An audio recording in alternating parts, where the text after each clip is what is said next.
Hello बच्चों, complex number में आगे चलते हैं and next topic is de Moivre's theorem.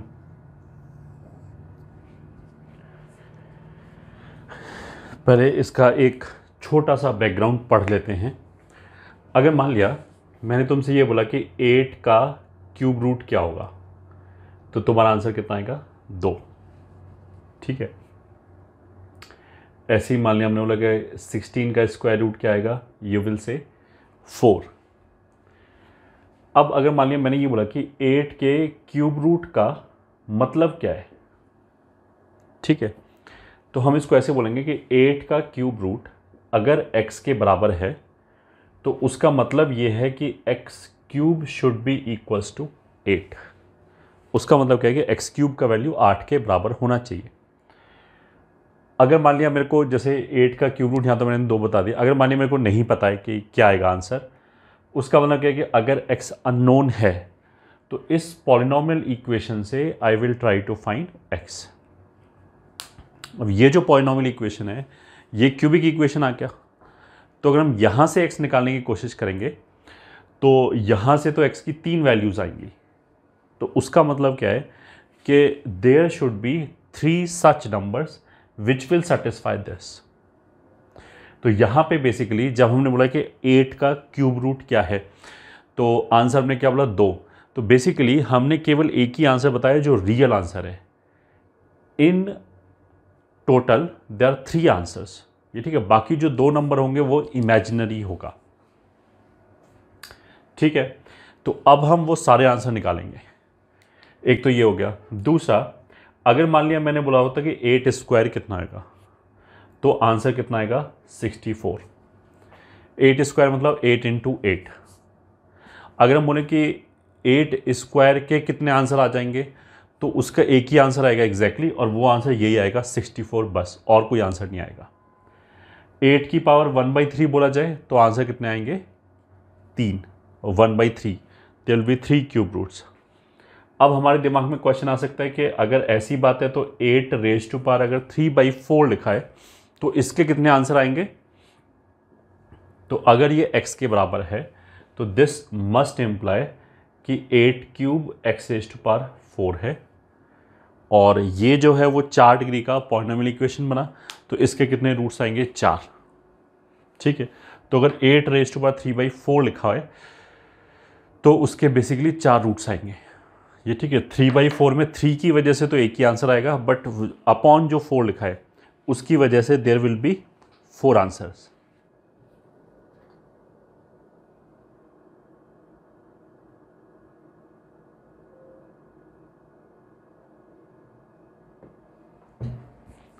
ठीक है। अब इसी चीज को हम लिख लेते हैं। cos n theta plus iota sine n theta will be value और one of the values of cos theta plus iota sine theta raise to power n। ये ठीक है, ये de Moivre's थ्योरम हो गया। cos theta plus iota sine theta raise to power n is nothing but e raise to power iota theta raise to power n लिखा है, ये हो जाएगा e raise to power iota n theta, फिर उसको हम लिख देंगे cos n theta plus iota sine n theta, ऐसे करके लिख देंगे। इसका क्या मतलब? विल बी वैल्यू और one of the values of this. वही यहाँ पे समझाया गया था कि अगर मान लिया n यहाँ पे इंटीजर हो जाए तो इसका एग्जैक्टली एक ही आंसर आएगा। जैसे अगर n यहाँ पे इंटीजर हो गया तो एक ही आंसर आएगा, और वो आंसर ही ये वाला आंसर होगा। ठीक है। This raise to power n लिखा है तो something raise to power n में अगर n इंटीजर हो जाए तो this will be giving you exactly one value, and that value is given by this. अगर मान लिया n का वैल्यू 3/5 हो जाए तो देयर विल बी 5 आंसर्स। उन 5 आंसर्स में से ये एक आंसर होगा, एंड इसके अलावा भी 4 आंसर और होगा। इसका मतलब, पूरा मतलब इसका ये है।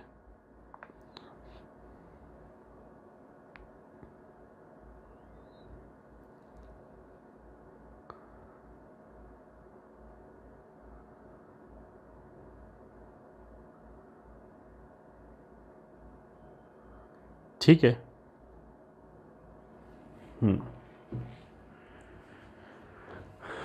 बस थ्योरम का मतलब तो यही है, और चाहो तो यहाँ पे लिख लो, it will be the only value if n is an integer, ये ठीक है, and it will be one of the q values if n is of the type p by q where p comma q are integers। तो अगर n p by q है तो 4 लिखने की वजह से कितनी वैल्यूज आएंगी टोटल? 4। उन 4 में से एक वैल्यूज होगा। तो यहाँ पे इसने बोला कि अगर n p by q की फॉर्म का है तो टोटल इसका कितना वैल्यू आएगा? अगर यहाँ p by q लिखा है तो इसका टोटल कितना वैल्यूज आएगा? q। उन q वैल्यूज में से one of the q values, ये जो वैल्यू है वो उनमें से एक वैल्यू होगा, q माइनस 1 वैल्यूज और आएगा। इसका मतलब ये है।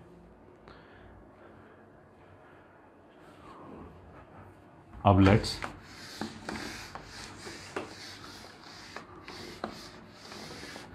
Move forward.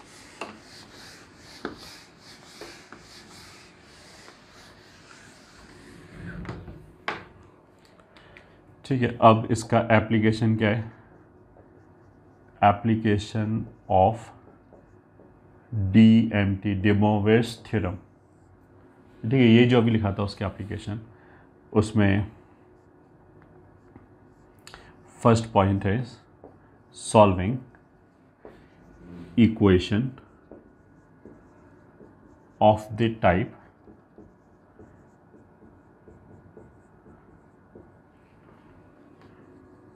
where Z0 is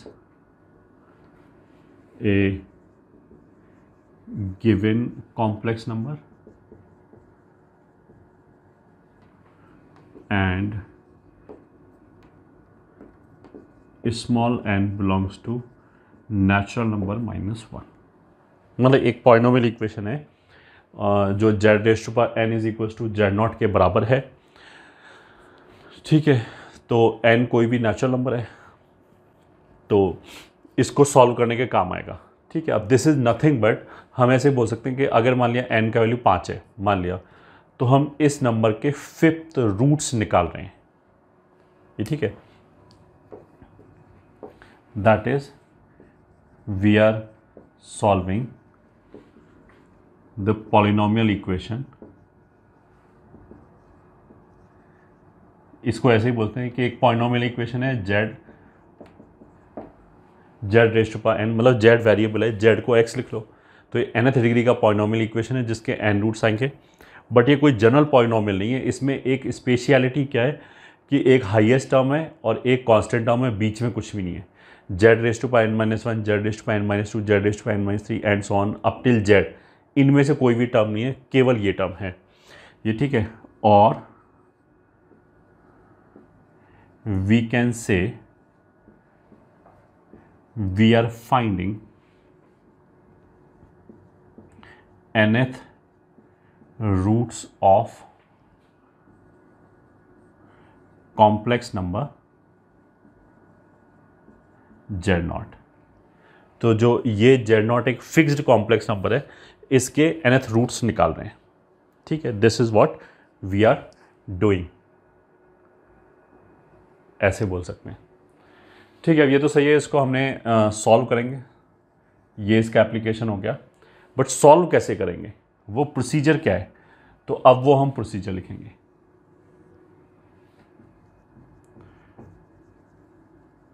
procedure to solve.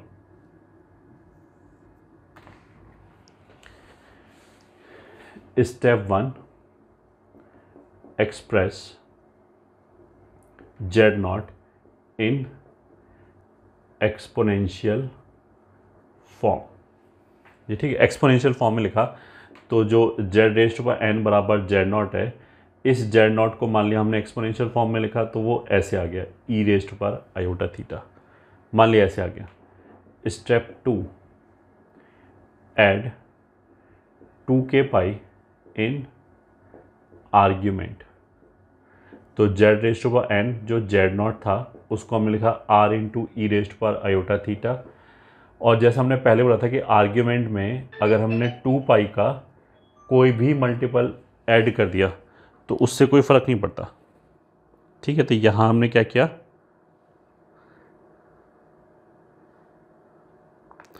2k pi add कर दिया।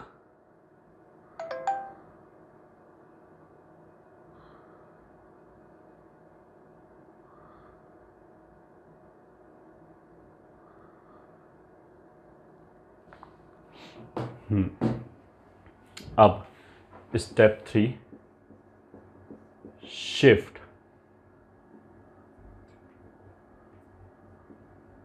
n on other side. ठीक है, अब ये जो n है उसको दूसरी साइड पे शिफ्ट कर दिया। तो z rest to power n ऐसे लिखा गया था 2k पाई प्लस थीटा।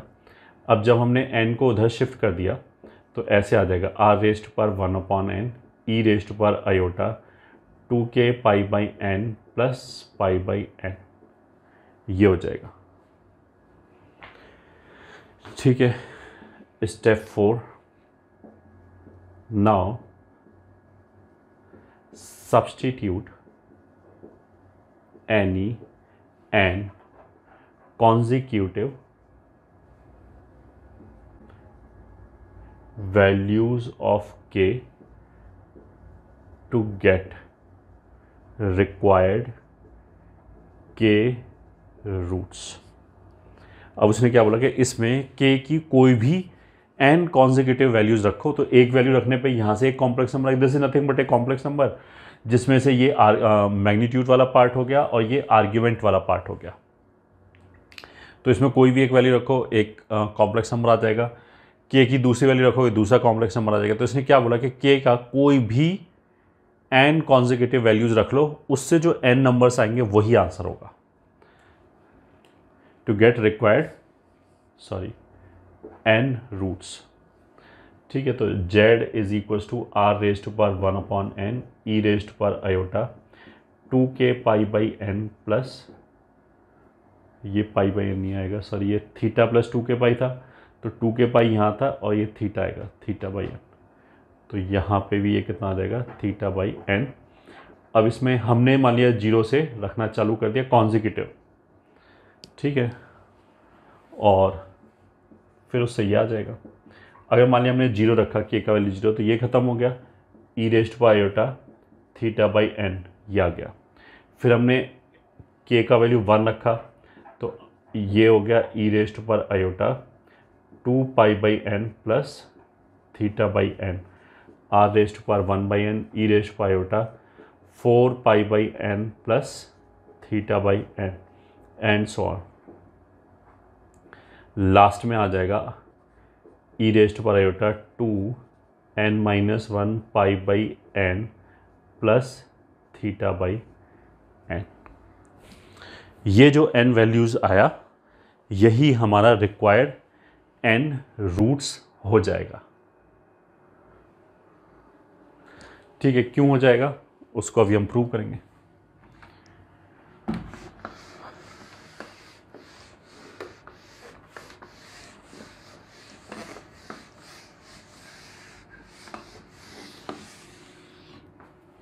ठीक है, अब तुम इसको ऐसे देखो कि ये एक कॉम्प्लेक्स नंबर है जिसके लिए r raise to power 1 by n इसका मैग्नीट्यूड हो गया एंड थीटा बाई n इसका आर्ग्यूमेंट हो गया। ये एक दूसरा कॉम्प्लेक्स नंबर आ गया, उसके लिए r raise to power 1 by n इसका एक नहीं होता, इसका एक ही मैग्नीट्यूड होगा, इसका मैग्नीट्यूड हो गया and 2 pi by n plus theta by n इसका एम्पलीट्यूड हो गया, ये आर्ग्यूमेंट हो गया। अब इसमें उसमें क्या अंतर है, इसमें जो आर्ग्यूमेंट आया थीटा बाई n, इसका आर्ग्यूमेंट उससे 2 पाई बाई n ज़्यादा है। 2 पाई बाई n का मतलब क्या है कि जो 2 पाई वाला टोटल एंगल है उसको हमने n इक्वल स्लाइड्स में कट कर लिया और वो जो एक स्लाइड आया उतना एंगल बढ़ा दिया, तो यह आ जाएगा। फिर एक और स्लाइड बढ़ा दिया तो 4 पाई बाई n अगले वाला एंगल आ जाएगा। अब ये जितने भी आंसर आए हैं, what we are claiming, these are the roots of this equation. ये एक इक्वेशन लिखा है z⁻n is equal to z0, इसके जो n सॉल्यूशंस आएंगे वो n सॉल्यूशंस ये हैं। ठीक है, अब क्वेश्चन उठेगा क्यों है ये, तो हमारा आंसर क्या होगा कि रख के देख लो। मान लिया मैंने ये रूट उठाया, r⁻1/n e⁻i 4π/n plus θ/n, ये I am claiming is one of the solutions. तो इसको उठा के मैंने यहाँ रखा, यहाँ रखा, क्योंकि z अननोन है ना, z x की तरह काम कर रहा है। ax² plus bx plus c में जो x होगा उसकी जगह यहाँ पे z लिखा है। ठीक है, तो इसको उठा के मैंने यहाँ रखा, तो z⁻n मतलब this⁻n। अब इसका पावर हमने अगर n लिया तो r की पावर 1/n की पावर n r आ जाएगा, यहाँ से ये n चला जाएगा, तो हमारे पास क्या मिलेगा, इसको यहाँ पे रख के लेफ्ट हैंड साइड से r मिलेगा, e⁻i 4π प्लस थीटा मिलेगा। अब थीटा में अगर 4π ऐड करो तो कोई फर्क नहीं पड़ता, तो यहाँ से r इंटू e⁻i थीटा मिलेगा, वही राइट हैंड साइड से मिला है, तो दोनों तरफ से सेम चीज़ मिल गया। तो उसका मतलब क्या है कि ये सोल्यूशन है। अब जैसे ये सोल्यूशन है वैसे ये है, वैसे ये, इसमें जैसे थीटा में 4π जोड़ो, 40π जोड़ो, 2π का कोई भी मल्टीपल जोड़ो, उससे कोई फ़र्क नहीं पड़ता। तो जब हम एक एक को उठा के रखेंगे तो हर जगह से r आएगा, e⁻i थीटा तो आएगा ही आएगा, बस इसमें 2π एक्स्ट्रा आएगा, तो आर्ग्यूमेंट में 2π हटा सकते हैं, इसमें 4π एक्स्ट्रा आएगा, 6π एक्स्ट्रा आएगा एंड सो ऑन। ठीक है, उसका मतलब क्या है कि ये जो n वैल्यूज़ हैं, all these n values are satisfying this equation. ठीक है, ये तो एक पार्ट हो गया। अब देखो, कोई बच्चा ऐसा भी कर सकता है कि हम एक ही रूट को बार बार n बार रिपीट करके बोल दें, हम बोलेंगे ये n सोल्यूशन होगा, तो वो भी तो नहीं माना जाएगा। ठीक है, अब उसमें तुम ऐसे देख सकते हो कि ये जो कॉम्प्लेक्स नंबर आएगा और ये जो कॉम्प्लेक्स नंबर आएगा ये डिस्टिंक्ट आएगा। इसमें बेसिकली आगे जाने पे क्या हो रहा है, जो आर्ग्यूमेंट है वो 2π/n से बढ़ रहा है। पहले ये था मान लिया, फिर 2π/n ऐसे हो गया, तो नया कॉम्प्लेक्स नंबर ये है, फिर 2π/n ऐसे हो गया, फिर ऐसे हो गया, तो ऐसे करके एक सर्कल पूरा चक्कर लग जाएगा। तो उसका मतलब क्या है कि all these and roots are different, इनमें से कोई भी दो सेम नहीं है। तो अब इन दोनों चीज़ों को मिला दें कि every root is satisfying this, and हमने मतलब कोई 420 भी नहीं की कि हम एक ही रूट को बार बार बोलते रहे ज़्यादा गिनाने के लिए, सारे रूट्स आर डिफरेंट। तो इन दोनों को मिला दें तो these will be the required answers. ये ठीक है, रिक्वायर्ड रूट्स। अगर इनको हम प्लॉट करें कॉम्प्लेक्स प्लेन पे तो वो ऐसे हो जाएगा कि ये रियल एक्सिस, ये इमेजिनरी एक्सिस, ऑरिजिन से हमने एक सर्किल ले लिया जिसका रेडियस इज r⁻1/n। ठीक है, फिर मान लिया ये एंगल ले लिया हमने θ/n का, तो ये हमारा पहला रूट आ जाएगा z1, अगर हमने इसको z1 बोला।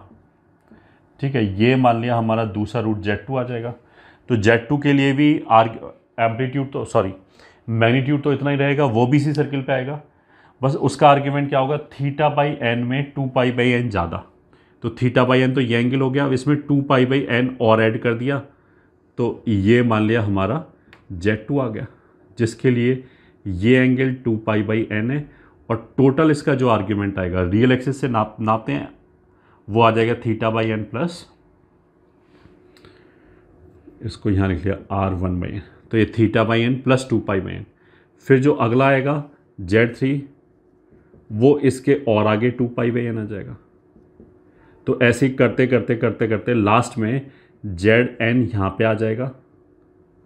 ठीक है, और ये angle will also be 2π/n, क्योंकि हमने इस 2π को ही n पार्ट में डिवाइड किया है, तो कहीं भी बेस से चालू किया θ/n से, फिर उसमें एक एक पार्ट जोड़ते रहे, तो सब डिफरेंट रूट्स आएंगे ये। ठीक है, फिर हमने बोला था कि कोई भी n कॉन्जिक्यूटिव वैल्यूज़ ले लो, यहाँ पे हमने बोला था k का वैल्यू कोई भी n कॉन्जिक्यूटिव ले लो, तो इसमें तो हमने क्या लिया, 0 से लेके n तक लिया, 0 से लेके n-1 तक लिया, तो उससे ये सारे रूट्स आ गए। अगर मैं n-1 पे ना रुकूं और आगे चले जाए, अगली वैल्यू ले ले n, तो कोई फ़र्क नहीं पड़ता, उससे क्या होगा, अगली वैल्यू से वापस यही आ जाएगा। फिर हम बोलेंगे n+1 ले लिया, तो फिर ये वाला रूट आ जाएगा, तो यही रूट बार बार रिपीट होता रहेगा।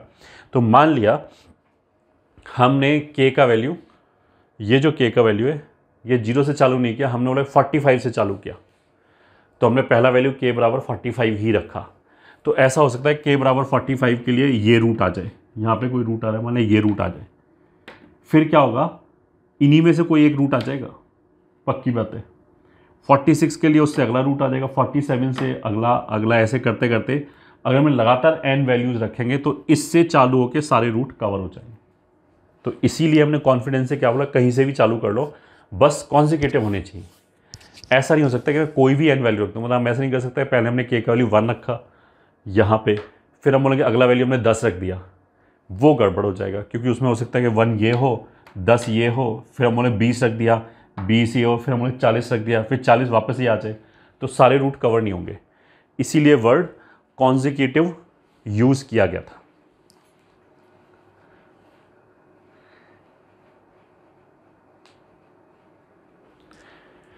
ठीक है, तो इन रूट्स के लिए हम देखो क्या क्या बोल सकते हैं। अगर ये मेरे को Z1 पता है, ठीक है, ये रूट है Z1, तो Z2 क्या होगा, इससे 2π/n आगे है। तो कल हमने एक रोटेशन करके पढ़ा था, अगर मैं Z1 को e⁻⁴ 2π/n से मल्टीप्लाई कर दूं, वो तो यहाँ पे भी दिख रहा है, इन दोनों में r⁻1/n सेम है, e⁻θ/n e⁻θ/n ये भी सेम है। पावर को तो अलग अलग कर सकते हैं, e⁻θ/n इंटू e⁻2π/n लिख सकते हैं इसको। तो यहाँ से यहाँ तक जाने में क्या चीज़ एक्स्ट्रा आया, e⁻2π/n एक्स्ट्रा आया। तो e⁻2π/n से मल्टीप्लाई करेंगे तो Z2 आ जाएगा, फिर एक बार और मल्टीप्लाई कर देंगे तो ये Z3 आ जाएगा, एंड सो ऑन। उसका मतलब क्या है कि हम ऐसे बोल सकते हैं कि रूट्स जीपी में हैं और e⁻⁴ 2π/n से मल्टीप्लाई करने पे अगला रूट आता चला जाएगा। ठीक है, पहली बात। दूसरा हम ये बोल सकते हैं सारे रूट्स का मैग्नीट्यूड सेम है, जीपी में है, वो इस सर्कल के ऊपर सिमेट्रिकली प्लेस्ड हैं। दो कॉन्जिक्यूटिव रूट्स कोई भी उठाओ, उनके बीच में ये जो एंगल है वो हमेशा कितना है, 2π/n। दो कॉन्जिक्यूटिव रूट्स, जैसे ये दोनों कॉन्जिक्यूटिव हैं तो इनके बीच में एंगल कितना होगा, 2π/n। तो इन्हीं पॉइंट को लिख सकते हैं, note 1, all roots are symmetrically placed on the circle with radius as r⁻1/n and center as origin.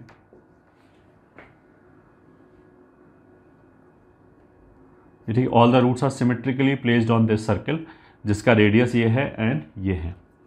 Also angle between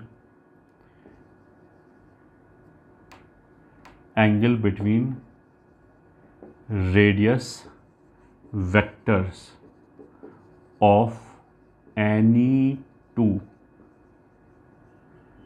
consecutive roots, मतलब कोई भी दो कॉन्जिक्यूटिव रूट्स ले लिया, मान लिया ये वाला ले लिया एंड ये वाला ले लिया, तो इनका जो रेडियस वेक्टर आएगा ये, इन वेक्टर्स के मतलब इन दोनों रेडियस वेक्टर के बीच का एंगल कितना होगा, 2π/n। Also angle between radius vectors of any two consecutive roots will be 2π/n, will be 2π/n। Note 2, all roots will be in GP with common ratio e⁻⁴ 2π/n। अब ये rotational operator है, इसी से multiply कर करके हम क्या करेंगे, रूट्स को 2π/n से घुमाते रहेंगे लगातार।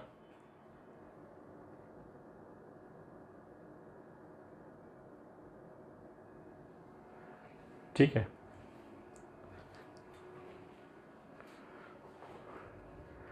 All roots will be in GP with common ratio इतना। नोट 3,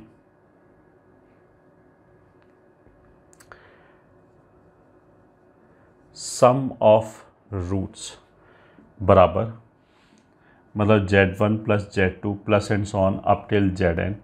इसको देखो हम दो तरीके से बोल सकते हैं। एक तो ये जो पॉलिनोमियल इक्वेशन है Z raise to pi n और Z0 को भी इधर ले आए माइनस Z0, ये nth डिग्री का पॉलिनोमियल इक्वेशन है और Z में लिखा है तो Z वेरिएबल का नाम कुछ भी लिखो, Z में n लिखो या x raise to power n लिखो, वो एक ही बात है, उससे कोई फ़र्क नहीं पड़ता। x raise to power n लिखा है तो भी तो उसके रूट रियल और इमेजिनरी कुछ भी हो सकते हैं।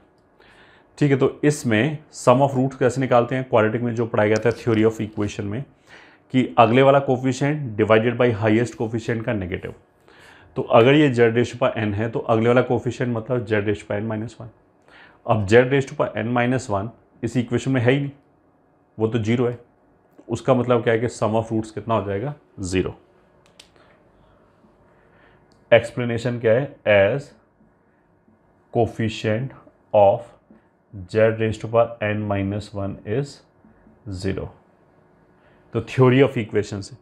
और हम ऐसे भी कर सकते हैं कि जीपी का सम निकाल लिया, ये तो जीपी में है तो इसको लिख लिया Z1, इसको लिख लिया Z1 into e raise to power iota 2 pi by n।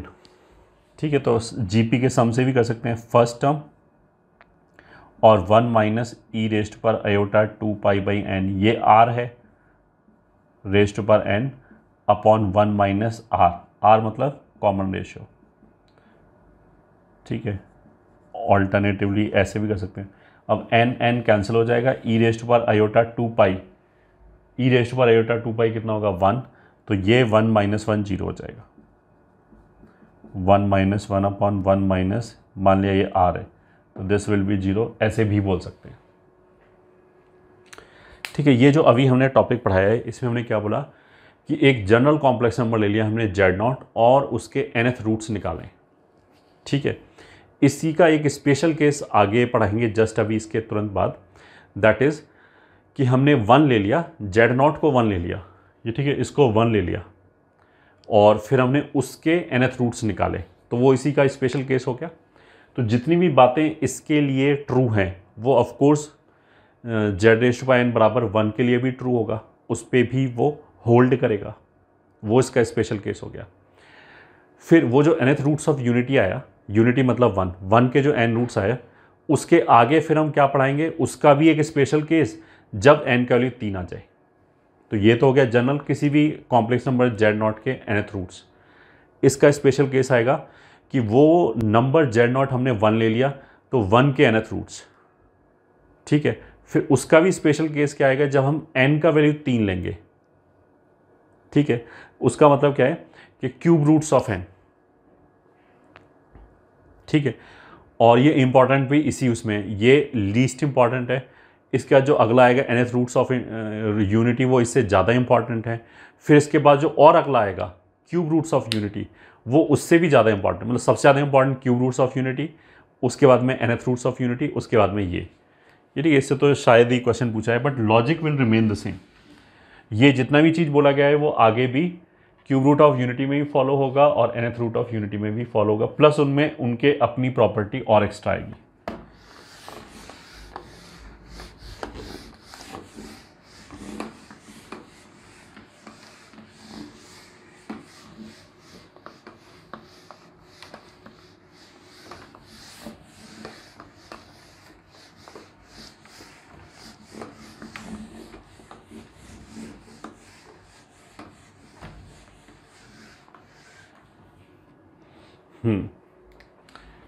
तो क्वेश्चन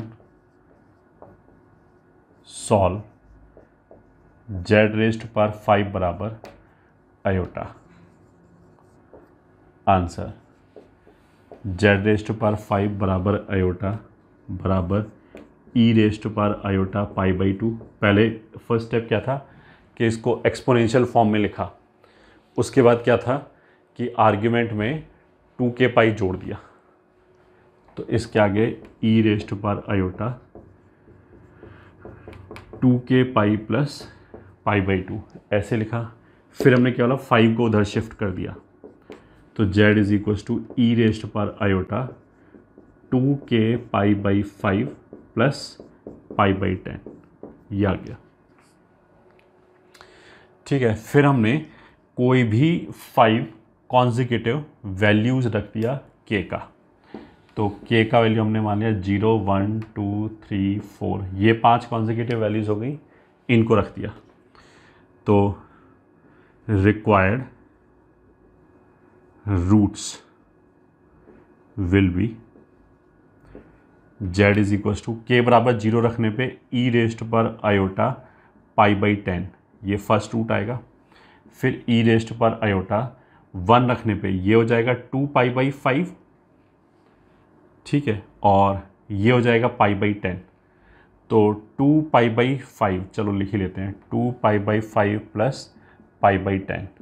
फिर उससे अगला हो जाएगा ई रेस्ट पर iota 4 pi by 5 plus pi by 10। फिर उससे अगला हो जाएगा ई रेस्ट पर आयोटा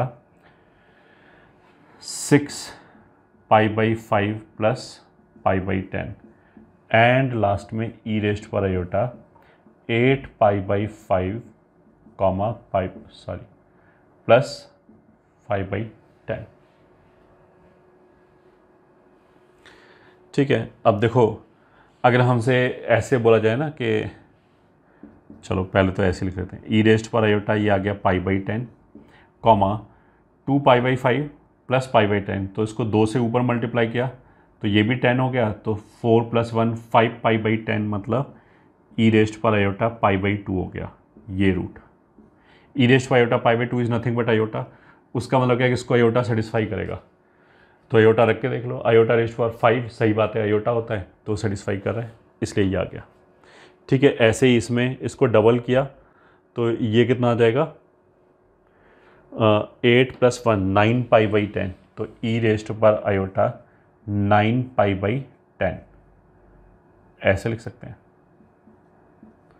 ठीक है, यहाँ से 12 और 1 13, ई रेस्ट पर आयोटा 13 पाई बाई 10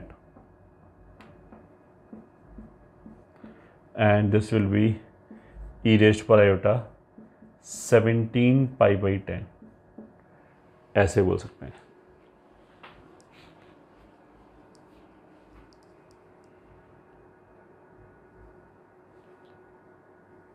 अब ये जो पाई बाई 10 है ये बेसिकली कितना हो गया 18 डिग्री 18 डिग्री।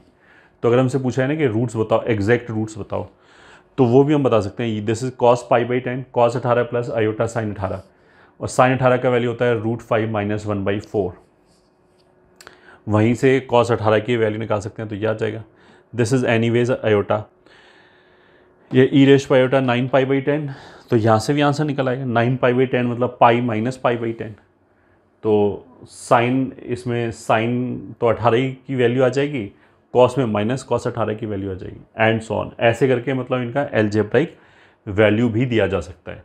जो रूट्स है वो x प्लस आयोटा वाई की फॉर्म में भी निकाला जा सकता है इस वाले केस में। ऐसा नहीं कि हमेशा ही हो जाए, माने 11-10 की बजाय नीचे 11 आ जाए तो फिर वो निकालने के लिए बोलेगा भी नहीं कि एलजेब्राइक फॉर्म में लिखो नंबर्स की तरह। ठीक है, तो ये हमारा हो गया कोई भी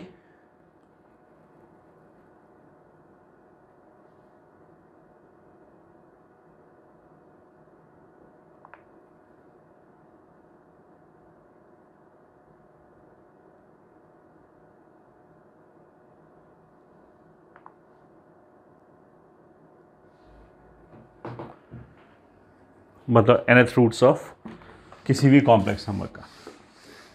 अब हम क्या करेंगे, इसी का स्पेशल केस सॉल्व करेंगे, और वो क्या है nth रूट्स ऑफ यूनिटी। तो ये बेसिकली z0 की वैल्यू 1 हो गई, तो z raise to power n बराबर 1, एंड n कोई भी नेचुरल नंबर है एक्सेप्ट 1।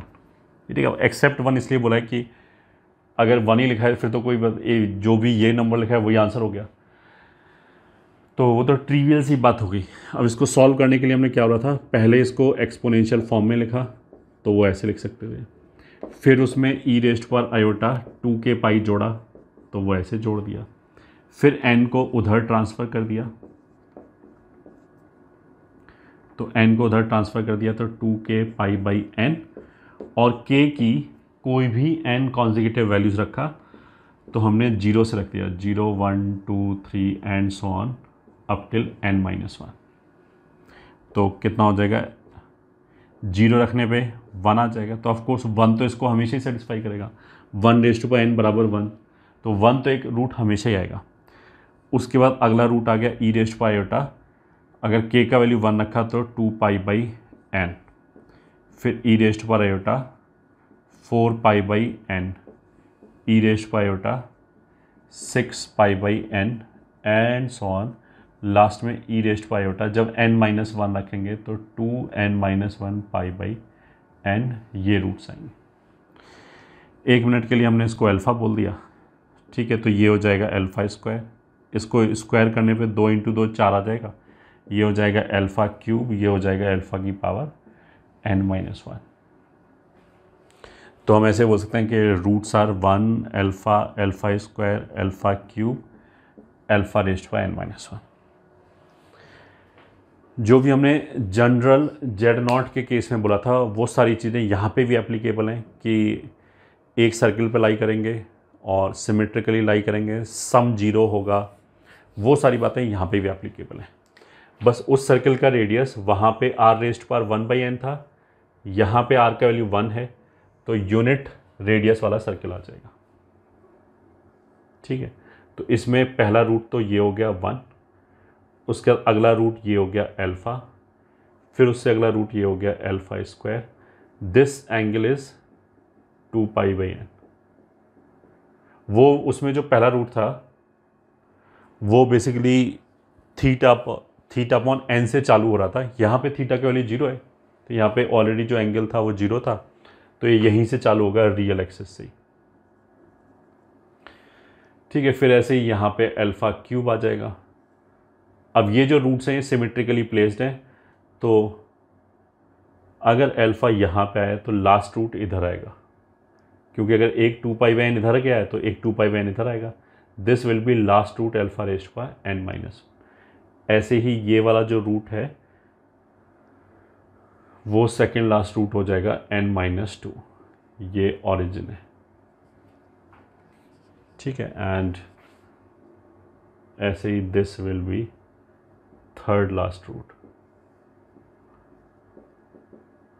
And so on.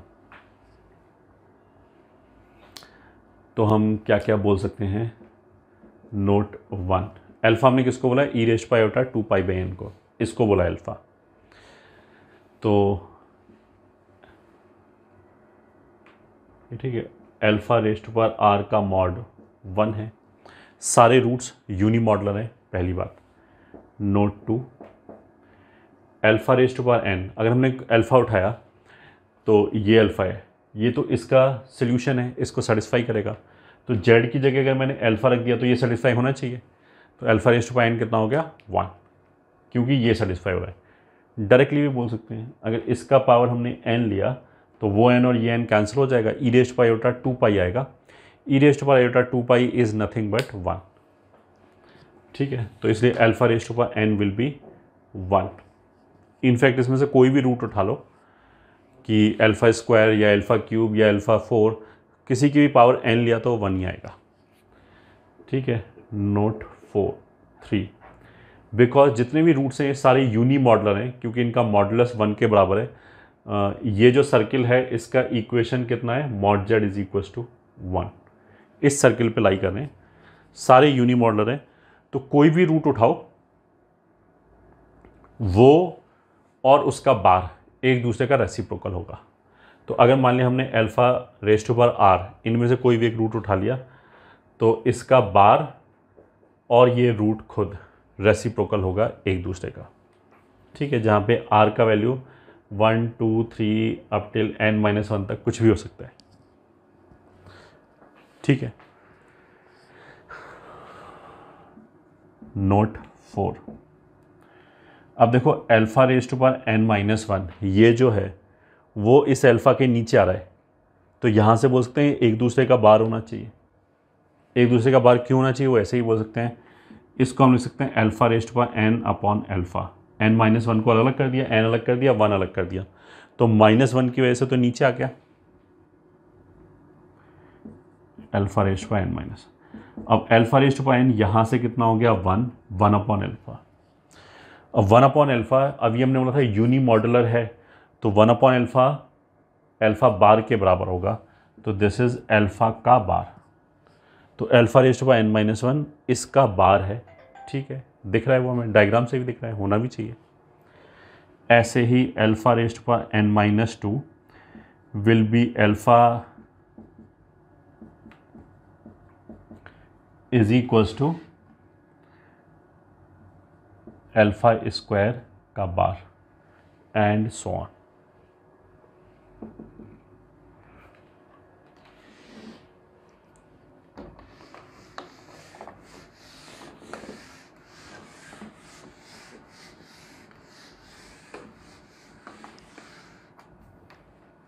ठीक है, नोट 5, सम ऑफ रूट्स जो है मतलब 1 plus alpha, alpha square, alpha cube up till alpha raised to power n minus 1, इसका सम कितना होगा 0।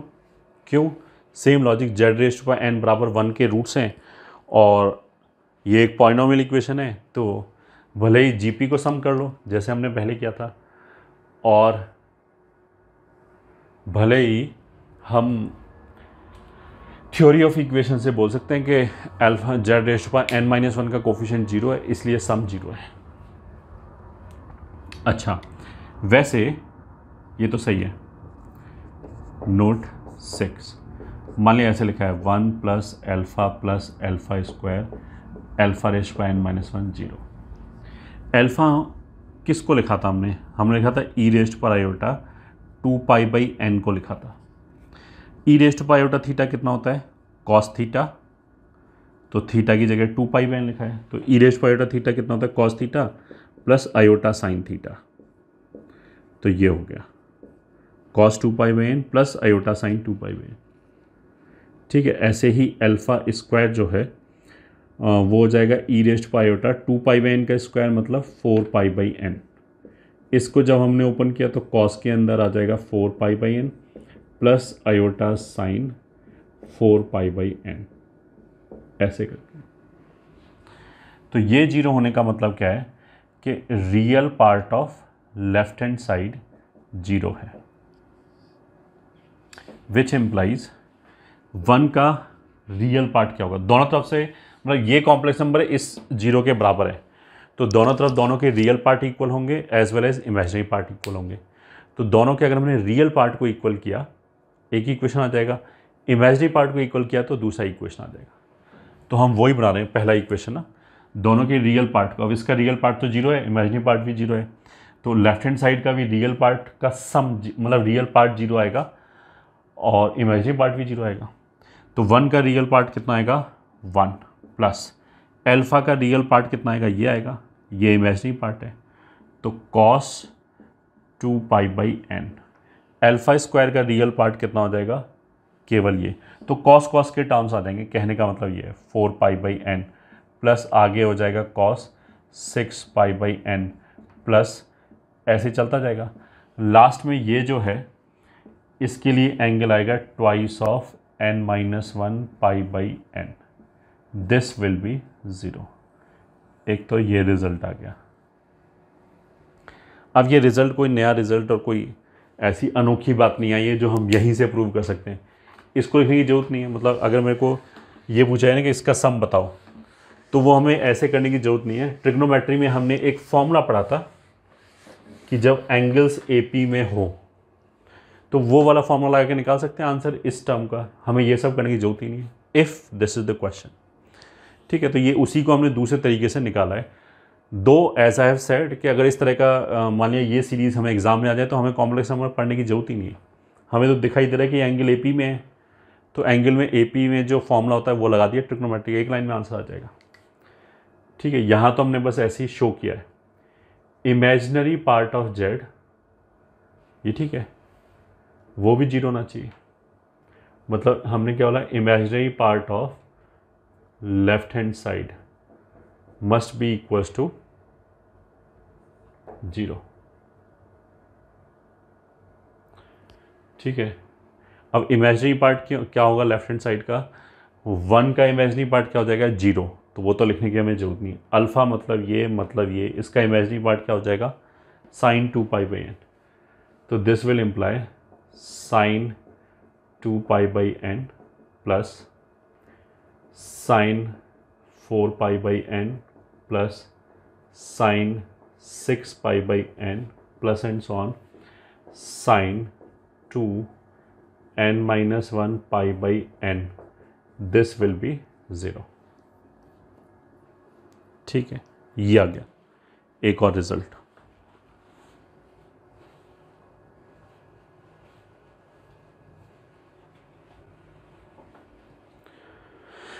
ये भी हम डायरेक्टली उसी फॉर्मूले से निकाल सकते थे, इसमें इसको लगाने की एज सच कोई ज़रूरत नहीं है।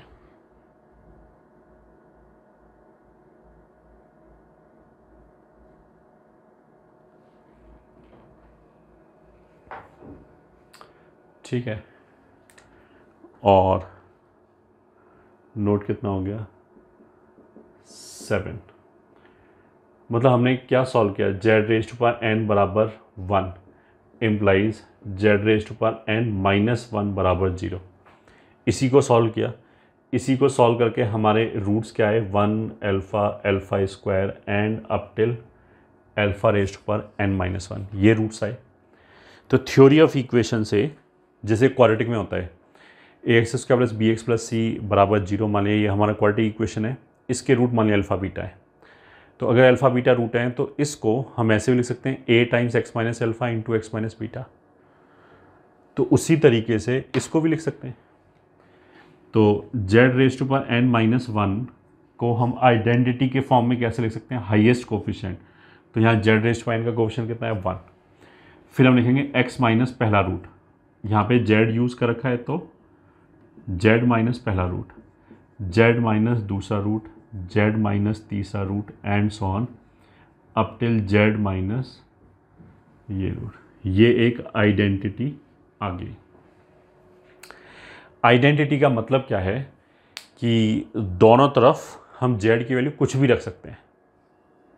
अगर देखो ax² + bx + c बराबर 0 लिखा है quadratic equation, ax² + bx + c बराबर 0 लिखा है, तो उसमें तो हम x की केवल वो जब ही सेटिस्फाई होगा जब हम रूट रखेंगे। जब जो भी अल्फ़ा या बीटा अगर रूट है तो उसको रखने पे ही दोनों तरफ 0 0 आएगा, तभी सेटिस्फाई होगा। बट अगर ax² + bx + c बराबर हम आइडेंटिटी के फॉर्म में लिख दें a times x minus alpha into x minus beta, तो वो दोनों एक ही बात है, फिर उसमें कुछ भी रखो। तो एग्जैक्टली सेम चीज़ यहाँ पे कि ये तो इक्वेशन हो गया, ये तो केवल इन्हीं वैल्यूज़ पे सेटिस्फाई होगा, तो इनमें से कुछ उठा के रखेंगे z की जगह पे, तभी सेटिस्फाई होगा, तभी यू विल गेट 0 बराबर 0। But this is an identity, इसमें हम z की जगह कुछ भी रख सकते हैं। ये ठीक है, मान लीजिए जैसे मैंने 2 रखा दोनों तरफ, तो चल जाएगा, इधर से भी वही आएगा जो उधर से आएगा। तो एक तो हमें ये आइडेंटिटी याद रखनी है। दूसरा, लेफ्ट हैंड साइड पे z⁻n-1, ये ठीक है, हमने मतलब ये बिल्कुल 11th में शुरू में फॉर्मूला पढ़ा होगा, x⁻n-y⁻n, वो वाला फॉर्मूला लगा सकते हैं। मतलब इसको फैक्टराइज कर सकते हैं। कैसे फैक्टराइज कर सकते हैं इसको, ये फॉर्मूला होता है, मतलब जैसे a³ - 1 का फॉर्मूला या a³ - b³ का फॉर्मूला क्या होगा, a माइनस बी, फिर दूसरे ब्रैकेट में होगा a² + ab + b²। तो उसी तरह का फॉर्मूला लिखा जा रहा है n के लिए, तो वो फॉर्मूला होता है z-1, फिर z-1 + -2 + n-3 + z+1। ये फॉर्मूला होता है जो फंडामेंटल ऑफ मैथमेटिक्स में इनिशियली पढ़ाया गया होगा 11th में। ठीक है, ये फॉर्मूला हो गया। अब बोले ये कहाँ से आ गया, तो उल्टा कर लो भाई, ये एक जीपी है, दिख रहा है 1 + z + z², ऐसे n टर्म्स की जीपी लिखी हुई है, इसको सम कर लो। जब इसको सम करेंगे तो ऐसे आ जाएगा z⁻n-1, क्योंकि कॉमन रेशियो इसका z है, तो z⁻n-1 अपॉन z-1। इसको देख के मतलब उल्टा सम किया है, फर्स्ट टर्म को 1 मान के सम किया है। ठीक है, ऐसे जाओगे तो फिर कॉमन रेशियो 1/z आ जाएगा।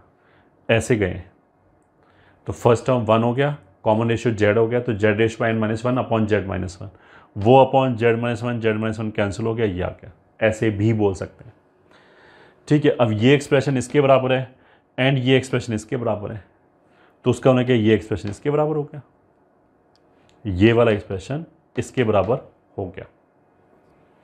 अब इसमें तुम क्या देख सकते हो, देखो जेड माइनस वन,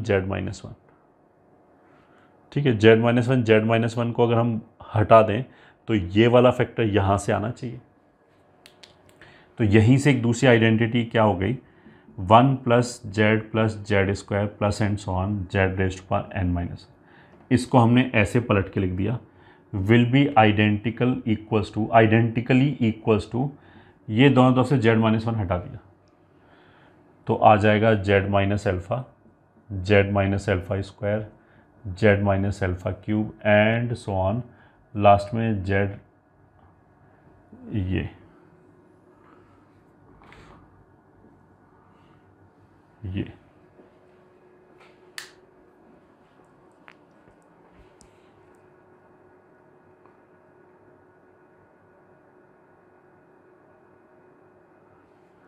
एक नई आइडेंटिटी आ गई। अल्फा क्या है ये हमें पता होना चाहिए, ई रेस्ट पाई होता 2 पाई बाय एन, वही अल्फा है, ठीक है। तो अगर 1 plus Z square plus Z raised power N minus one is Z minus alpha square and so on, इसके बराबर है। इसमें अगर मैं z बराबर 1 रख दूँ तो 1 n आ जाएगा, राइट हैंड साइड से आ जाएगा 1 minus alpha square 1 minus alpha cube 1 minus alpha rest power n minus, ये हो जाएगा। दोनों तरफ हमने मॉड लिया, ठीक है, तो n तो नेचुरल नंबर है, उस पर तो कोई फर्क पड़ेगा नहीं, वो तो मॉड ही रहेगा। इधर हो जाएगा मॉड ऑफ 1 माइनस अल्फा, ये ठीक है, मॉड को ब्रेक कर सकते हैं प्रॉपर्टी से, 1 minus alpha rest power n minus one, या फिर इसको इन जनरल ऐसे लिख सकते हैं, mod of 1 minus alpha rest power r का प्रोडक्ट r बराबर 1 से n माइनस वन तक, तो r बराबर 1 रखने पे यह आ जाएगा, 2 रखने पे यह आ जाएगा, और पाई का मतलब क्या है, मल्टीप्लाई कर दिया। This is equals to product r is equals to 1 से लेके n माइनस वन तक, mod of 1 minus e raised पर iota 2 r pi by n, ये हो गया। अल्फा होगा ई रेस्ट पर आयोटा 2 पाई बाई n, उसकी पावर r से ये r आ गया। अब ये हमने पहले याद रखने के लिए बोला था, एक्सपोनेंशियल फॉर्म जब पढ़ाया था कि इसका मॉड कितना होता है, 2 साइन हाफ द एंगल, ठीक है। So this is equals to pi, r is equals to 1 से लेके n माइनस वन तक, ये हो जाएगा 2 साइन इसका आधा r पाई बाई n। 2 को प्रोडक्ट के बाहर निकालेंगे तो ये टोटल कितने टर्म्स हैं, n माइनस वन टर्म्स हैं, तो मतलब r बराबर 1 रखा, साइन पाई बाई n आ गया, यहाँ पे 2 आ गया, फिर r बराबर 2 रखा, 2 into sine 2 pi by n आ गया, फिर 3 रखा तो 2 into sine 3 pi by n आ गया, तो 2 तो इतनी बार आ जाएगा, तो इसलिए अगर उसको बाहर निकाला तो ऐसे आएगा, r इज इक्वल्स टू 1 से n माइनस, यहाँ से यहाँ जाते समय ये फॉर्मूला यूज़ किया था। सो 2 रेश पाई n माइनस वन को भी धर ले आए तो ये ऐसे आ जाएगा, sine pi by n into sine 2 pi by n into sine 3 pi by n and so on into sine n minus one pi by n is equals to n upon 2 raise to power n minus one. ये हो गया एक result.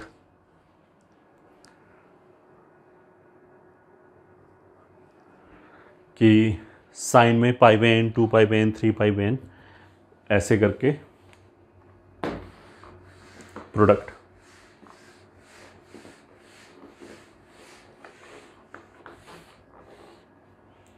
ठीक है, तो इसके basis पे हम बहुत छोटा क्वेश्चन कर सकते हैं कि find sine pi by 7 sine 2 pi by 7 into sine 3 pi by 7। Solution, इस रिजल्ट में हमने क्या किया, n बराबर 7 रख दिया। तो लेफ्ट हैंड साइड पे pi by N, 2 pi by N, 3 pi by N, अगर नीचे n लिखा है तो ये टोटल कितने टर्म्स लिखे हैं, n-1।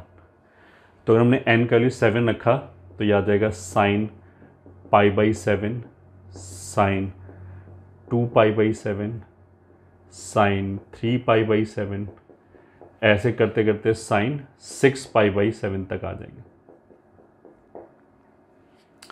राइट हैंड साइड में n के लिए 7 रखिए तो ये 7 हो जाएगा अपॉन 2 रेज़्ड टू पावर 6 हो गया। ठीक है, अब ये वाला जो टर्म है ये sine pi minus pi by 7 लिख के ये साइन पाई बाई 7 लिख सकते हैं इसको।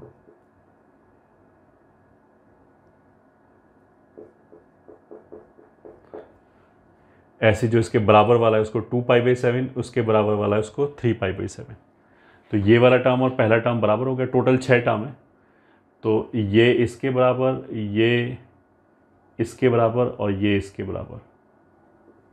तो लेफ्ट हैंड साइड पे क्या होगा, साइन पाई बाई, वही पाई माइनस थीटा यूज़ किया है, 3 पाई बाई 7, अगला टर्म आएगा 4 पाई बाई 7।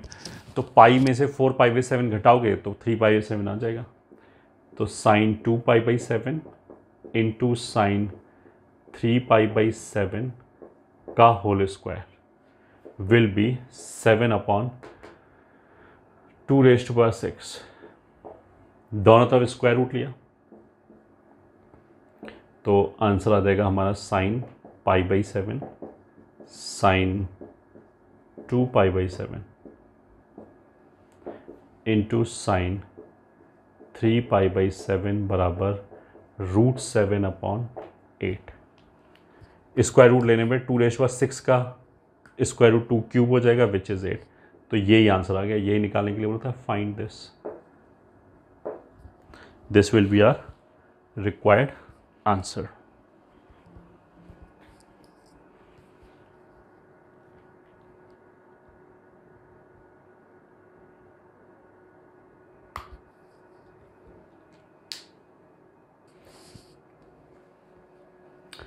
ये जो हमने इक्वेशन लिखा 1 plus Z square plus Z raised to power n-1, इसका रूट क्या क्या हो गया, 1 minus alpha, sorry Z minus alpha square and so on up till Z minus alpha raised to power n-1। ठीक है, तो इसको हम ऐसे बोलते हैं, ये तो एक जीपी लिखी है 1 प्लस जेड स्क्वायर। ये कहाँ से फैक्टर आया, Z raised to power n-1 जो था उसको हमने फैक्टराइज किया, एक फैक्टर आया z-1, दूसरा फैक्टर ये आया। अब Z raised to power n-1 जो हमने, जहाँ से हमने ओरिजिनली चालू किया ये article, Z raised to power n-1 basically will give you nth roots of unity. ठीक है, उनमें से एक रूट 1 भी है और 1 को हटा के जो n-1 रूट्स है वो ये है, मतलब वो इस पॉलिनोमियल के रूट है। अगर मैं इसको 0 के बराबर कर दूं, एक बार और, अगर ऐसा कोई पॉलिनोमियल लिखा हुआ है 1 प्लस जेड स्क्वायर, मतलब सिंपल जीपी लिखा है 1 प्लस जेड स्क्वायर ऐसे लिखा हुआ, कहीं पे भी जाकर रुक जाए, मान लिया वो जेड रेज़्ड टू पावर 11 पे जाके रुक गया, तो ये इसके रूट्स क्या हैं, nth रूट्स ऑफ यूनिटी हैं 1 को छोड़ के। nth roots of unity n आएगा, उन n में से हमने एक रूट 1 को निकाल दिया, अब जो n-1 रूट्स बचे वो इसके रूट्स हैं। ठीक है, बट हैं nth रूट्स ऑफ यूनिटी। तो अगर ये पावर जहाँ तक भी जाए उससे एक ज़्यादा n की वैल्यू होगी। तो अगर मान लीजिए लिखा है 1 plus Z square up till Z raised to power n-1 तक गया है, तो जो जेड रेज़्ड टू पावर, मतलब Z raised to power n-1 तक गया है तो nth रूट्स ऑफ यूनिटी आएगा। तो अगर ये जेड रेज़्ड टू पावर 5 तक गया है तो 6th रूट्स ऑफ यूनिटी आएगा। ठीक है, हाँ,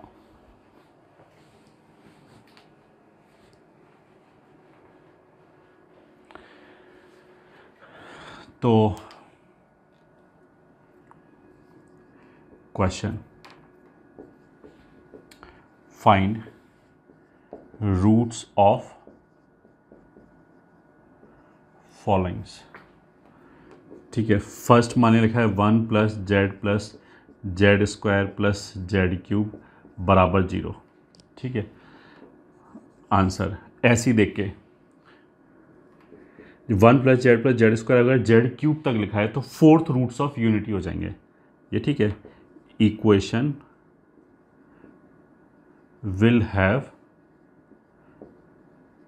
roots as fourth roots of unity except 1।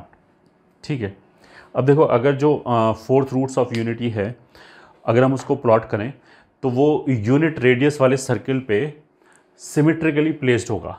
तो हम सिंपली ऐसे बोल सकते हैं कि जो फोर्थ रूट्स ऑफ यूनिटी होगा वो बेसिकली एक रूट तो हमेशा यही होगा।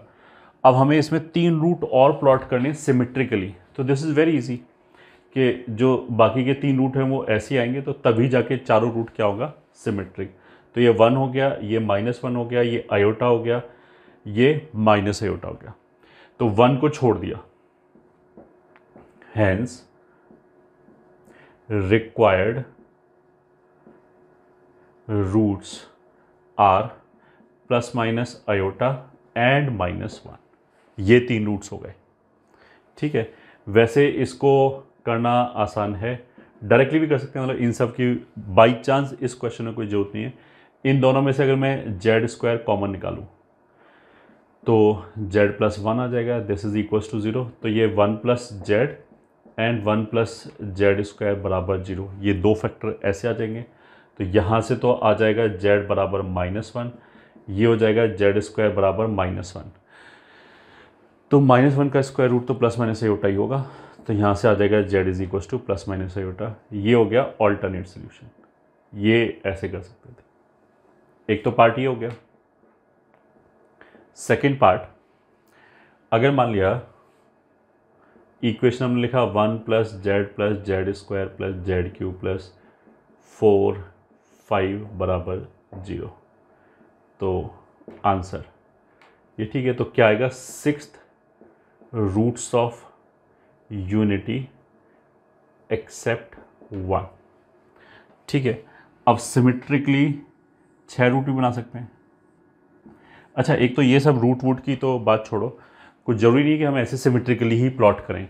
हम तो 6th रूट ऑफ यूनिटी ऐसे बोला था ना कि वो ऐसे लिख सकते हैं, z is equal to e⁻∗ 2r π/n। ये होता है nth रूट्स ऑफ यूनिटी, और इसमें r की वैल्यू 0 1 2 ऐसे करके n-1 तक रखेंगे तो हमें सारे n रूट्स ऑफ यूनिटी आ जाएगा ये। ठीक है, nth रूट्स ऑफ यूनिटी ऐसे आता है। तो यहाँ पे हम क्या बात करें, 6th रूट ऑफ यूनिटी। तो अगर हम इसमें हम n बराबर 6 रख दें तो z is equal to e⁻∗ 2r π/6 ये हो जाएगा ये। ठीक है, एंड r बराबर 0 1 2 3 4 5 ऐसे हो जाएगा। बट एक्सेप्ट 1 बोला है तो हमने ये 0 छोड़ दिया क्योंकि उसके लिए रूट 1 आएगा। तो ऐसे भी कर सकते हैं। तो r बराबर e⁻, ये कैंसिल कर दिया तो e⁻∗ r π/3 हो गया। तो 1 रखने पे e⁻∗ π/3, 2 रखने पे e⁻∗ 2 π/3।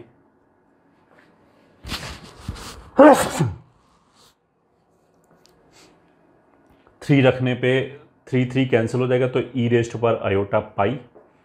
4 रखने पे e⁻∗ 4 π/3,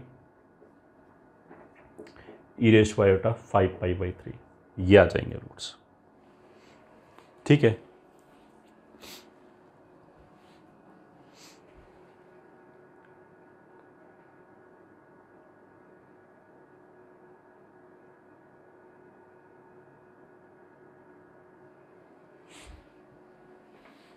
अब इनको भले ही कर लो। z is equal to π/3, cos π/3 होता है हाफ प्लस आयोटा √3/2, ये पहला रूट हो गया। 2 π/3 में cos नेगेटिव हो जाएगा, साइन पॉजिटिव हो जाएगा, आयोटा रूट 3/2, ये हो गया -1। 4π/3 मतलब पाई प्लस पाई/3, तो थर्ड क्वाड्रेंट में आ गए, तो उसमें तो दोनों ही नेगेटिव हो जाएंगे, तो -½ माइनस आयोटा रूट 3/2। 5π/3 मतलब 2π माइनस पाई/3। फोर्थ क्वाड्रेंट में कॉस पॉजिटिव हो जाएगा, हाफ, ये नेगेटिव रहेगा। तो ऐसे करके 5 रूट्स आ जाएंगे। सिमेट्रिकली देखें तो देखो, अगर एक रूट ये है और हमें टोटल 6 रूट बनाने हैं, अगर हमें केवल 3 रूट बनाने होते तो हम ऐसे बनाते, 3 रूट सिमेट्रिक।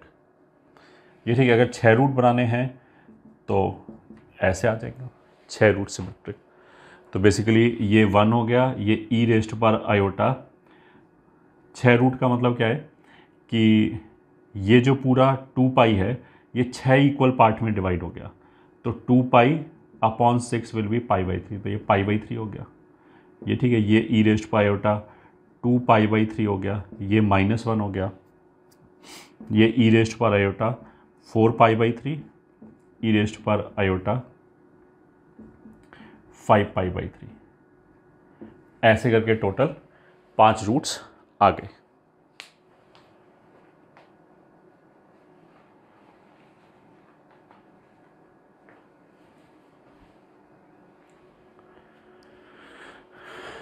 ठीक है, आगे चलते हैं।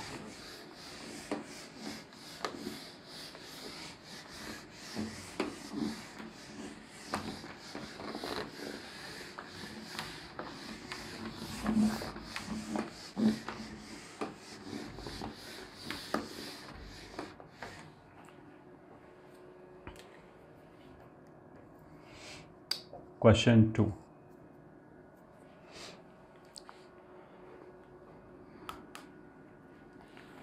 Find number of common roots in the equations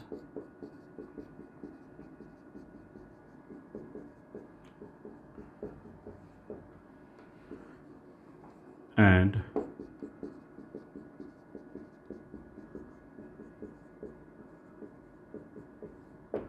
zero. ये 2 इक्वेशन दे रखे हैं, इनके बीच में हमें ये गिन के बताना है कि कितने रूट्स कॉमन है। तो जो पहली वाली इक्वेशन है वो वही वाली इक्वेशन हो कि एक जीपी लिखी हुई है 1 + z + z², कहीं पे भी चला जाए 15 पे जाके रुक गया, तो एक ज़्यादा 16 हो गया, तो 16th रूट्स ऑफ यूनिटी हैं और 1 को छोड़ के।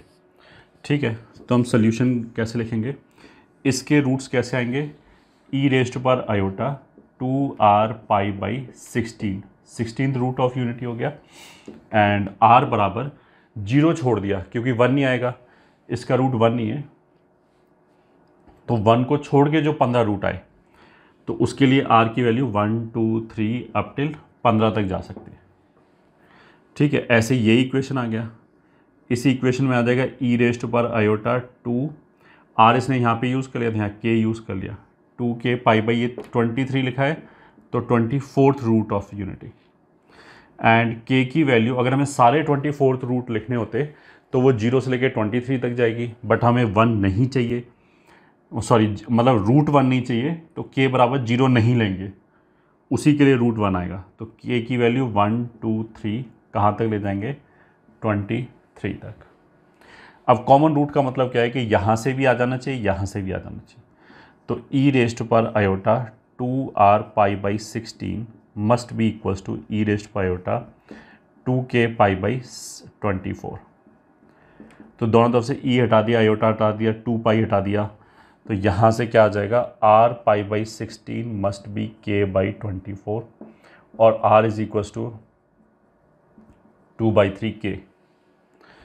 ठीक है, अब r की वैल्यू 1 से लेके 15 तक ही जा सकती है, वो भी इंटीजर। k की वैल्यू 1 से 23 तक ही जा सकती है। अगर r को इंटीजर होना है तो ये नीचे से 3 हटना चाहिए, उसका मतलब क्या है कि k 3 का मल्टीपल होना चाहिए। ठीक है, तो यहाँ पे k का अलाउड वैल्यू क्या है, 3 6 9,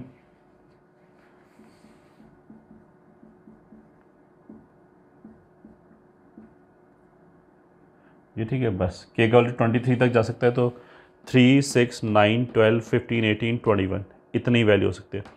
अच्छा 21 रखने पे यहाँ पे क्या होगा, 14 आ जाएगा, तो r का वैल्यू 14 अलाउड है, कोई दिक्कत नहीं है। तो r इसमें इंटीजर आ जाएगा यहाँ पे, अगर हम वैल्यू उठा के रखते रहेंगे तो कितने रूट आ गए, 1, 2, 3, 4, 5, 6, 7, तो that means 7 roots are in common.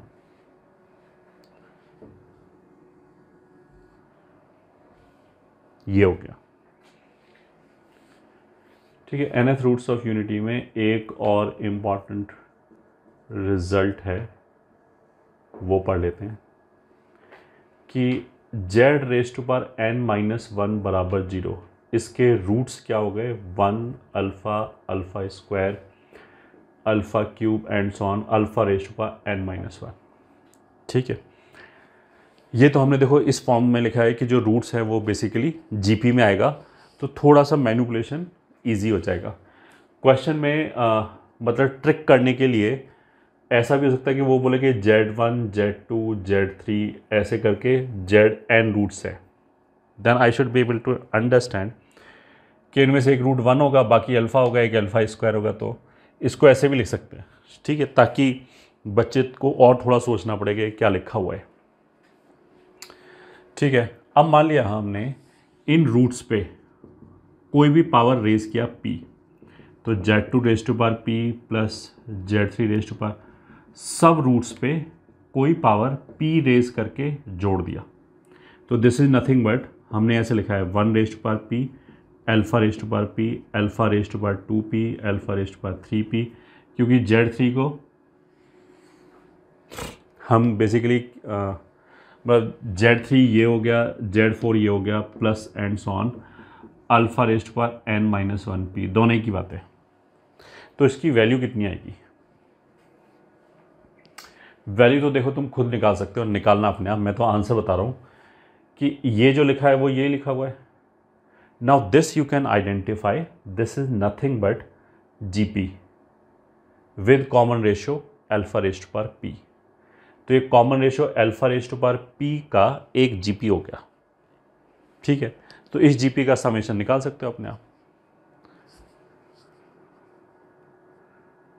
अब देखो उस समेशन में क्या होगा, अगर p n का मल्टीपल हो जाए, ठीक है, तो बेसिकली अगर ये n का मल्टीपल हो जाए, मान लिया p का वैल्यू हो जाए 3n फॉर एग्जांपल, तो ये क्या होगा, यहाँ पे सब जगह 3n आ गया। अब alpha raise to power n तो 1 होता है, उससे तो क्या होगा, ये सारे 1 1 1 1 1 1 हो जाएंगे, तो आंसर कितना आ जाएगा उस वाले केस में, this is equal to n if p is multiple of n। अगर ये n का मल्टीपल हो जाए तो वैल्यू n आ जाएगी, अदरवाइज वैल्यू 0 आ जाएगी। इफ p इज नॉट, अच्छा वैसे तो p ये समझ में आता है इंटीजर, ये p is integer and is not multiple of n। अगर ये इंटीजर है बट n का मल्टीपल नहीं है तो आंसर 0 आ जाएगा।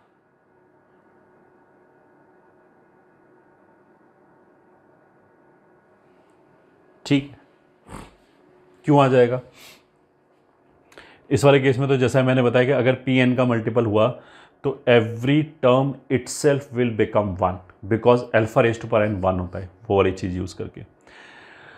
अगर ये n का मल्टीपल नहीं है तो फिर यहाँ पे कहीं पे भी alpha raise to power n नहीं आएगा, तो मतलब 1 नहीं आएगा, 1 नहीं आएगा तो फिर ये common ratio alpha raise to power p वाला जीपी हो गया।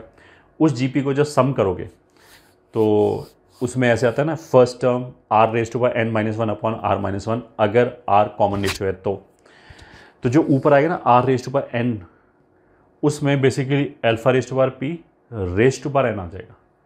तो alpha raise to power p का होल पावर n जो होगा वो basically alpha raise to power n 1 बना देगा, तो 1-1 0 हो जाएगा, वहाँ से आंसर 0 हो जाएगा। ठीक है, मतलब अगर p इज़ नॉट के टाइम्स एन, मतलब अगर एन का मल्टीपल नहीं है तो इस जी पी का सम हो जाएगा पहला term common ratio raise to power N minus one upon alpha raise to power p minus one. अच्छा, ये वाला फॉर्मूला यहाँ नहीं लगा सकते इस वाले केस में, क्यों? क्योंकि p अगर n का मल्टीपल है तो ये 1 हो गया, 1 हो गया तो डिनोमिनेटर में 0 आ जाएगा, मतलब जीपी के समेशन में r 1 नहीं हो सकता ना, फॉर्मूला लगाने के लिए r 1 नहीं हो सकता, अदरवाइज तो डिनोमिनेटर में r माइनस वन 0 हो जाएगा। r 1 होने का मतलब है सारे टर्म बराबर है। तो अगर मान लिया मैंने एक जीपी बोला कि 5 5 5, मतलब जो टर्म्स है पहला भी 5 है, दूसरा भी 5 है, तीसरा भी 5 है, मान लिया ऐसे 10 टर्म है, हम बोले कि ये तो जीपी है, कॉमन रेशियो इसका 1 है, तो सम बताओ, तो मैं जीपी का फॉर्मूला लगाने की जरूरत ही नहीं है, 5 5 5 10 बार जोड़ना है तो 10 इंटू 5 ऐसे हो जाएगा। तो इसलिए इस वाले केस में बिकॉज कॉमन रेशियो 1 है तो फॉर्मूला लगाने की जरूरत नहीं है, ऐसे ही एन बता दिया, सारे 1 1 1 1 हो गए। इसमें अगर ये एन का मल्टीपल नहीं है, ठीक है, नहीं है, तो ऐसे कर सकते हैं। अब इसमें इन दोनों को इंटरचेंज कर लिया, इसको मैंने एन अंदर ले गया और पी बाहर लिख लिया, alpha raise to power p minus one. अब अल्फा तो इसका सोल्यूशन है, तो alpha raise to power n 1 के बराबर होगा, सेटिस्फाई होगा, तो alpha raise to power n 1 के बराबर हो गया, इसलिए 1 माइनस 1 ये 0 हो गया, इसलिए आंसर 0 आ रहा है। तो ये चलो हमने करके भी दिखा दिया।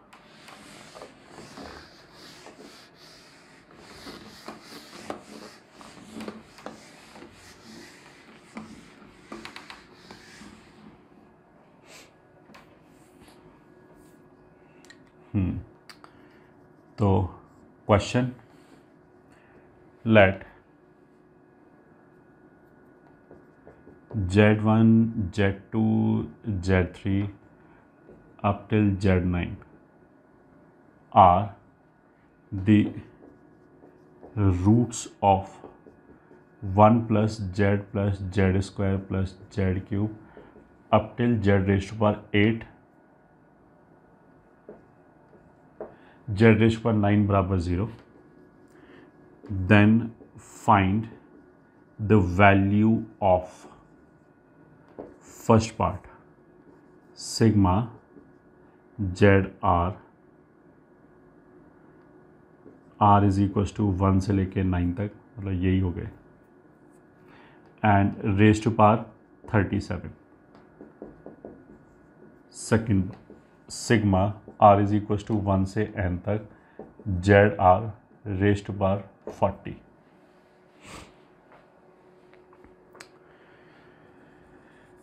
Answer 1 plus Z square Z raise to power 9 बराबर 0 means 10th roots of unity accept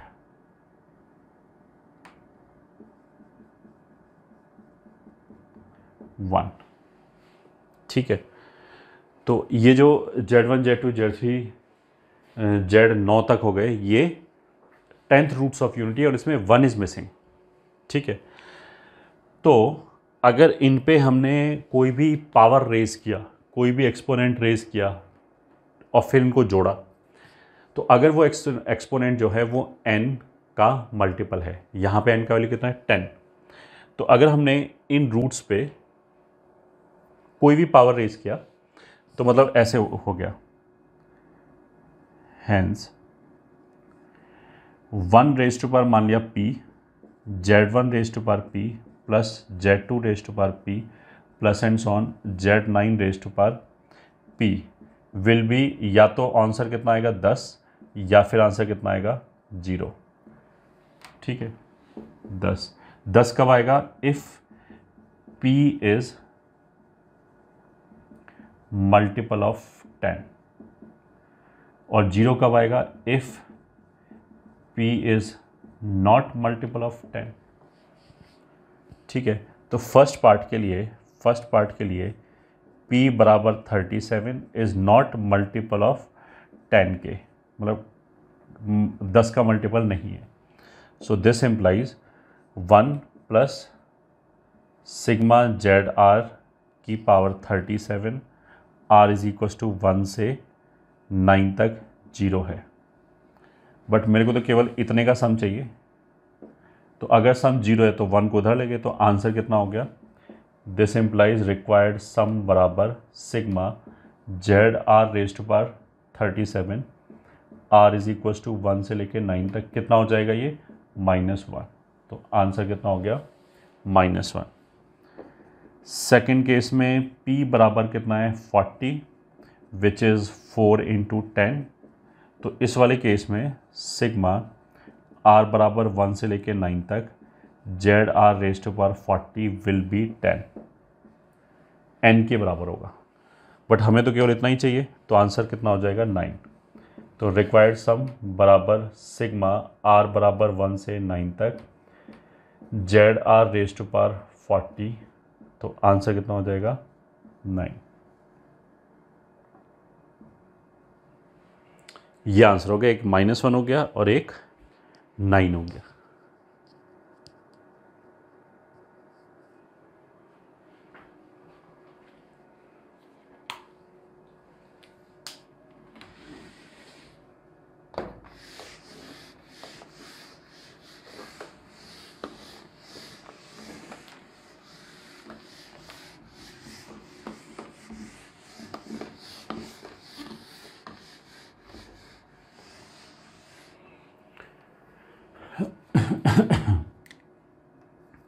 एक और क्वेश्चन कर लेते हैं।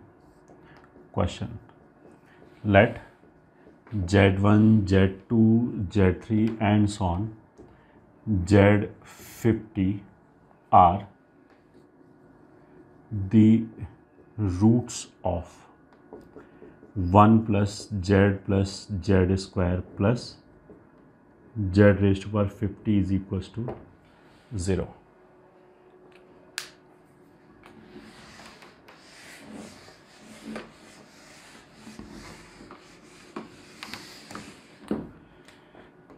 Then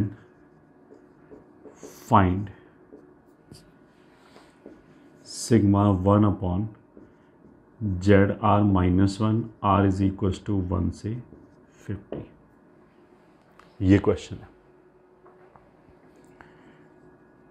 सॉल्यूशन, बेसिकली वापस जो 1 plus Z plus Z square plus and so on Z rest पर 50 इज इक्वल्स टू 0, इसके रूट्स क्या हो जाएंगे, 51th roots of unity except 1। ठीक है, अब देखो 51 ऑफ रूट्स ऑफ यूनिटी में क्या होगा, एक तो 1 आ गया, यहाँ Z1 आ गया, यहाँ Z2 आ गया, यहाँ Z3 आ गया एंड सो ऑन, और इसी का जो रिफ्लेक्शन है यहाँ पे वो Z50 होगा, इसका जो रिफ्लेक्शन है वो Z49 होगा। ठीक है, सभी रूट्स का मैग्नीट्यूड ऑफ कोर्स 1 होगा, क्योंकि ये 1 लेंथ का 1 रेडियस का सर्किल है। तो इस क्वेश्चन को करने का देखो एक तरीका तो ये हो गया कि हमें जो चाहिए वो क्या है, sigma 1 upon ZR -1, this is nothing but 1 over Z -1 Z -2 plus and so on, last में 49 -1 50 -1 ये दे रखा है। अब देखो यहाँ से Z50 will be nothing but Z1 का बार, ये Z2 का बार, तो इसको हम ऐसे लिख सकते हैं Z1 -1 Z2 -1 plus and so on 1 upon Z2 -1 plus ये हो जाएगा Z1 का बार -1। तो हमने क्या किया, इन दोनों को क्लब किया, इन दोनों को क्लब किया, ऐसे करते रहे। ये टोटल कितने टर्म्स लिखे हुए हैं, 50, तो 25 क्लबिंग हो जाएगी। This will B 1 upon Z1 -1 plus 1 upon Z1 बार -1, ये एक ब्रैकेट हो गया, 1 अपॉन Z2 -1 Z2 -1, लास्ट में आ जाएगा 1 अपॉन Z25 -1 बार -1, ये हो गया। ठीक है, अब देखो इसमें से हमने कोई भी, ठीक है, कोई भी एक फैक्टर उठाया, मान लिया Z R minus one, Z R का बार माइनस वन, एलसीएम ले लिया तो Z R plus Z R bar minus to,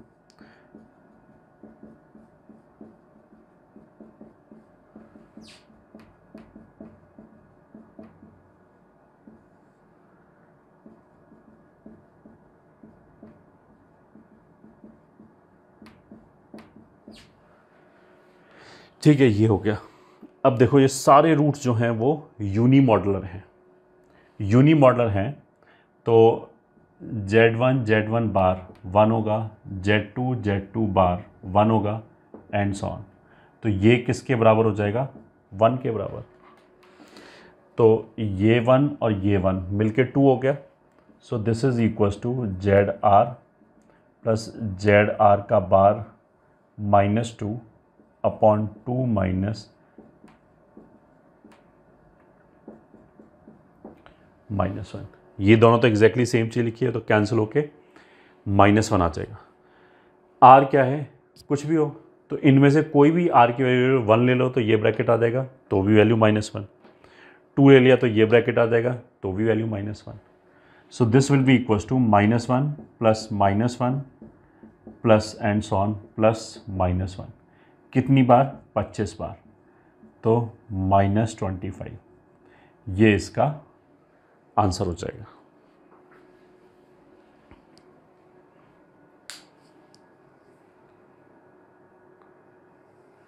ये आंसर हो गया इसका।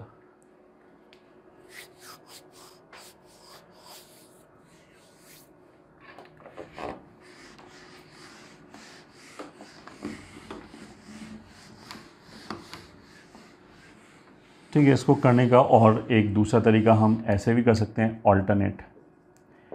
इसके रूट्स ये हैं z minus Z2 and so on z minus Z50। ठीक है, अब z लिखो x लिखो उससे कोई फ़र्क नहीं पड़ता। हमने क्या किया, दोनों तरफ ln लिया तो ये आ जाएगा ln 1 plus z square z raise to power 50 is equals to ln z minus ZR। मतलब ln इसका लिया तो ये तो सिग्मा में ब्रेक हो जाएगा, मतलब ln a भी ln a plus ln b होता है, तो ये तो ऐसे हो जाएगा plus ln z minus Z2 plus and so on ln z minus Z50। ठीक है, अब हमने क्या किया, इसको डिफ्रेंशिएट कर दिया z के रिस्पेक्ट में। तो इधर तो आ जाएगा ln की वजह से 1 plus z square plus and so on z raise to power 50, ऊपर आ जाएगा 2z plus 3z square plus and so on 50 z raise to power 49। इधर डिफ्रेंशिएट किया तो आ जाएगा 1 upon z minus Z1 z minus Z2 plus and so on 1 upon z minus Z50। या क्या, अब इसमें z की जगह 1 रख दिया तो लेफ्ट हैंड साइड पे आ जाएगा 1 plus 2 plus 3 plus and so on up till 50, नीचे 1 1 1 1 51 इक्वल्स टू यहाँ आ जाएगा सिग्मा 1 अपॉन 1 माइनस ZR। तो ये हो जाएगा 50 51 बटे 2 बटे 51, तो ये दोनों कैंसिल हो गया 25। हमें ZR -1 चाहिए तो इसको अगर पलटेंगे तो एक माइनस बाहर आ जाएगा, तो सिग्मा 1 अपॉन ZR -1 बराबर -25। ये आंसर आ गया। तो ये इसका ऑल्टरनेट तरीका हो गया।